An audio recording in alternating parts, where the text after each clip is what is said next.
This is the plaintiff, Kenneth Coburn. He says the defendant, Brianna, got into her car with headphones on and then proceeded to back into his 2016 BMW 528i, denting it. The defendant's father got involved. He's a hothead with a loose temper. He told him to bug the heck off, and here they are because she won't pay for his damages.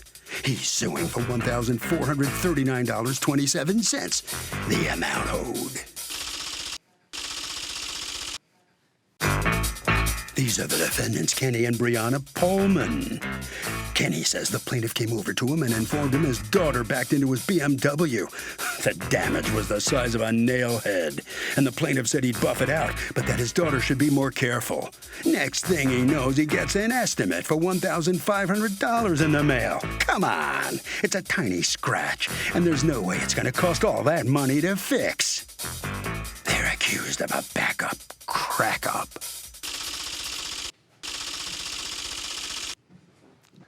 All parties, please raise your right hands. Welcome back to the People's Court. Next case on the docket. The plaintiff says the defendant got into her car with headphones and backed into his Beamer. But the defendant says the damage was not even noticeable. It's the case of Beamer. He hardly knew her. Thank you, Douglas. Welcome in. Okay, neighbors.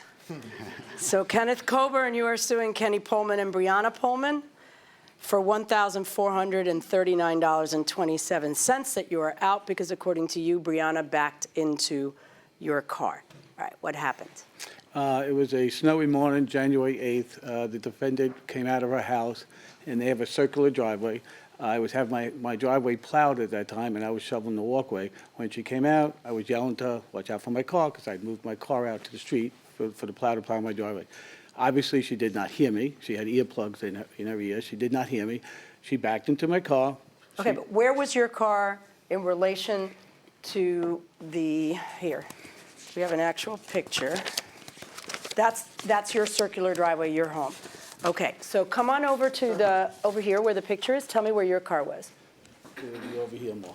Across the street, you're parked in front of your house, and then she comes out. She comes I've out had on this like accident. a circular. You know what car I hit? My daughter's.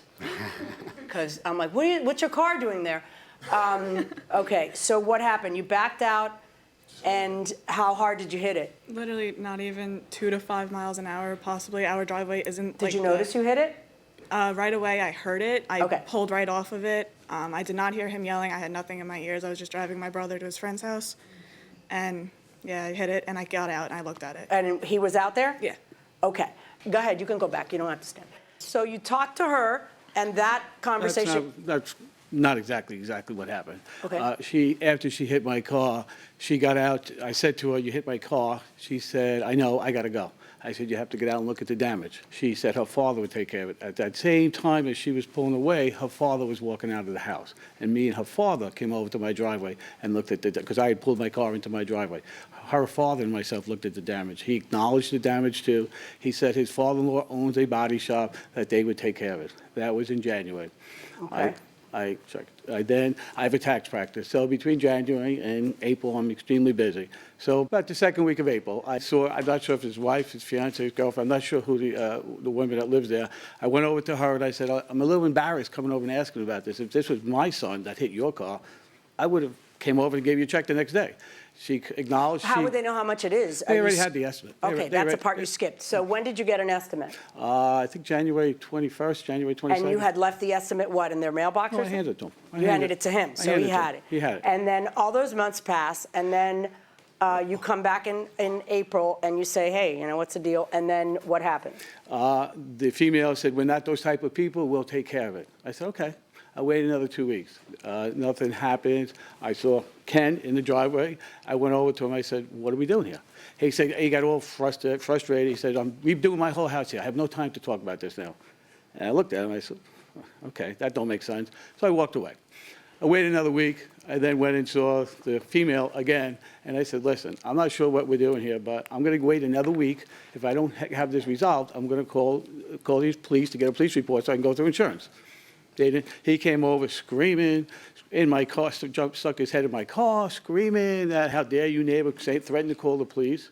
I said, step back, get out of my car, step back from me. Oh, here we go. The peacocks are opening their little tail feathers, puffed up. strutting to see who's the bigger peacock. Is that what's going on? No. Okay. No.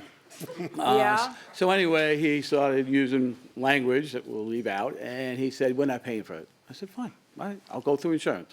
So I went through the insurance, had to find out, he wouldn't give me any information, had to find out which insurance company they had. Ends up being the same insurance company as mine, State Farm. And they called him up, they said they interviewed him, and he denies any knowledge of the accident, which is For surprising real? to me that he's just saying something differently. But he Okay. denied it on the phone to the insurance company of any knowledge of the accident. Okay. Bottom line, he hit my car. I just want my car fixed. Okay. Hello. Hi, how are you? All right. So, Brianna, I've heard from you. I've heard what happened. Let me hear from you, Dad. Absolutely. So the day the accident happened, I didn't know about it until about a week after. So it was on January 8th. Why? I thought you were walking out that day, no? No, I was All not right. walking out that day. He saw Well, why me. did, I'm I sorry, believe- the better question is why didn't you tell him that you hit the neighbor's car? Because she's an 18-year-old who was trying to get away What? with Trying it. to what? If you tell the man, my dad will take care of it, how is your dad not taking? Did you tell your mom? I didn't say anything like that.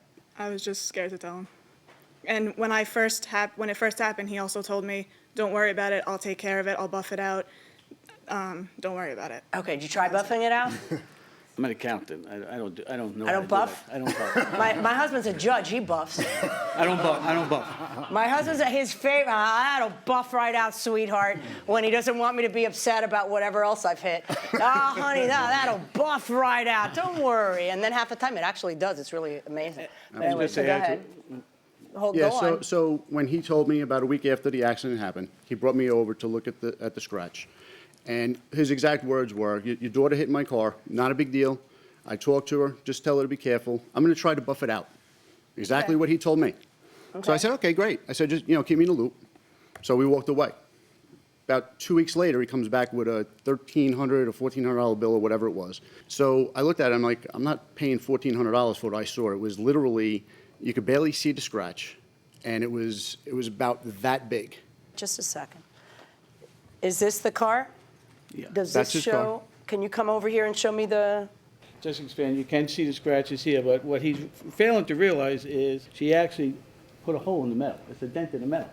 Again, what's I don't know. I that? brought it to a What's body that shop. right there? What am I looking at? That's the scratches that she did. Okay. And then right, I had a picture of my finger, but there's a dent. There's a little hole in it. She punctured the hole in the metal. Okay. Again, I brought it to a body shop. I Right. don't know anything about it. This is what the body shop said it was cost. So if he said, go ahead and go back. Sure. Thank you. If you said, well, I've got a father-in-law in the business, why didn't you have your father-in-law come by Well, and take a look at it? I was waiting to see him in his driveway, and I finally did. Why I was- don't you knock on his door? How is it that, see, you don't look like a guy trying to take care of it. And then the insurance company calls you, okay? Right, You in won't August. give him your insurance information. But, Your He Honor- has to find out what your insurance is. And then the insurance company calls you and says, there's a gentleman who says your daughter backed out of the driveway and hit the car, and you say that never happened. So suppose you have something on the bumper, and even buffing it out or doing whatever, you still see some of it, and it's small. Are you still entitled to get money for a new bumper from the person who hit you? I think so, especially if it's like one piece on the car. Like it would look weird if it's not fixed all the way. What if it's really tiny? Well, then you should. I don't know. I don't think you should have to fix it. I mean, it's probably look good enough. Good enough is the issue. Isn't good enough going inside the courtroom? Insurance company called me and said, there's a claim against your account. To be honest with you, I totally forgot about it. Really? Really. Because I don't think you did. Because you two, according to you, he says to you what? You'll pay. Oh, don't worry, you'll pay. And according to you, he called building and zoning on you, right? Absolutely. Oh, that's the kind of thing a person forgets then, right? Your Honor, when the insurance company's calling me, I had no idea what they were. Can I explain, please? Yeah, only why When don't the you say it with a insurance straight company- face? Because if you don't believe it, I'm not going to The believe it. insurance company called me. Then I put two and two together, but I already Isn't that told them to lovely? deny But the according claim. to you, the insurance company denied the claim? The insurance company called me back while they were on the phone with him, saying he was denying. I asked him to ask him again. I'm astonished that he's not admitted to this. And then- They came back and said, he says he knows nothing about it. Show me proof you told State Farm the truth, because that's also insurance. You know, you can't do that. You can't lie to your insurance company. No, That's a reason after for they them called to me drop back, I you. said, yes, I did. I did. It happened, yes. Yeah, okay, After so they called show me back. proof that you told State Farm that. I Because gonna State show you Farm proof of ended that? up denying the claim. So show me proof that you didn't, incredibly dishonestly, because you didn't like his tone, because that challenged your manhood. Not at all. I don't know why you're smiling, because let me explain had no something to you. tone. I No, had no, no stop, because you're the same thing. You're the same person. You should end up being best friends, having beer, watching the game, because you're the same person. Okay? Did you end up calling building and zoning on him? No, not at Did all. building and zoning get called on you? Absolutely, twice. And did you get cited? Twice. What'd you get cited for? No, I didn't actually, because my job was in. Then what do you care? Building and zoning got called. I don't know. It was just. And It was how just, do you know building it and was zoning got aggravating. called by him? Because they said it was an anonymous call that came in. That And it was said about what? a week after he told me I was going to get mine.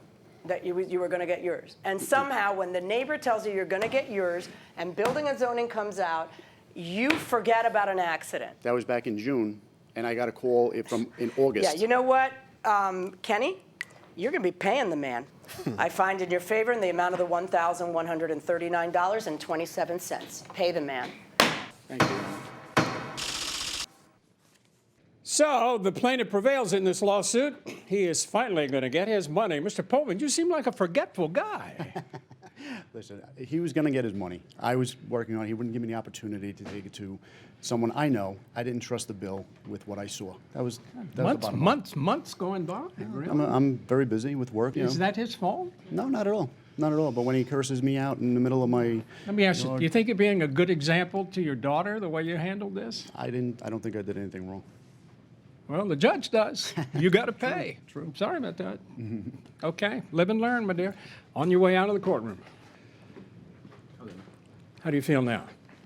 I'm okay. If it was my child, I would have been over there that day with them, check for them damage and say, I'm sorry. Point is, you're still living next door, right? Yeah, trees, that's what trees were before. Okay, can you? Well, he just I don't cut guess those, you- he just cut those trees down anyway, Yeah, so I have to okay. plant new I don't ones. guess you talk very much, do you? Not no more. No, no more. Okay, thank you very much. Thank you. Congratulations. Harvey? Okay, Doug, real quick, you do not have to go through the insurance company of the person who hit you. You are allowed to sue them directly. And that will do it for this case. Litigants for the next case on the way into the courtroom right now.